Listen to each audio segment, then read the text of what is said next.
China's Evergrande files for bankruptcy. Folks, this is Fernando doing another video for the More Survivalist, and Evergrande has been in trouble for a while, but finally it has filed for bankruptcy.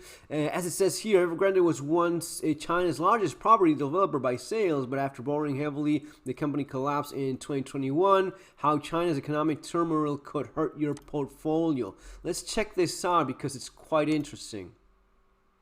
Well, disappointing data out of China has been pushing markets down there this week. Surveys of industrial production and retail sales both came in lower than expected. And China's central bank made a surprise interest rate cut, lowering its key rate to 2.5%. On top of all of that, youth unemployment soaring to record highs. And now Beijing says it's going to stop even reporting those figures. That is bad news. Whenever a government says, you know what, things are so bad, and trust me, I know about this because this is exactly the kind of stuff I warned specifically about in Surviving the Economic Collapse. When they start hiding the numbers because they're so bad, there's a risk in, making those numbers public. That is one of the big balloons you want to keep an eye on. At least for now. Michelle To reports from Hong Kong. China has just stopped releasing youth unemployment data after it hit back-to-back record highs over a wider slump in the economy. The National Bureau of Statistics announced the suspension on Tuesday, which quickly led to criticism and ridicule on Chinese social media.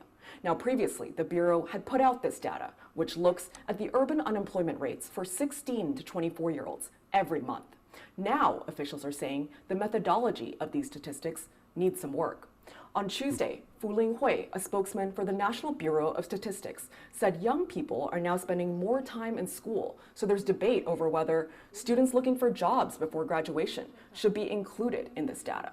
It needs further research, he added.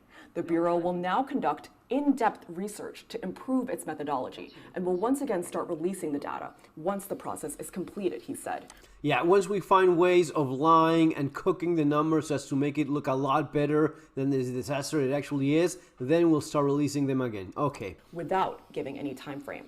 Now, this news immediately started trending online, with some critics suggesting this was an excuse by China to detract from data it doesn't want more attention on. You don't say. After all, China's youth unemployment rate has hit consecutive record highs lately.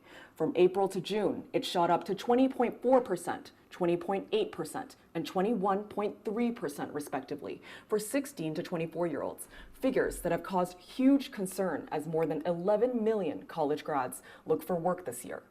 Also on Tuesday, China released new data that pointed to a slowdown on multiple fronts, including consumer spending, factory production, and investment in fixed assets. Now, policymakers have taken some steps to help support the economy, but economists say that much more needs to be done. Michelle To, CNN, Hong Kong. Yeah, it's pretty bad, guys. This is something that I immediately thought of Michael Burry's of The Big Short fame, just bet 1.6 billion on a stock market crash.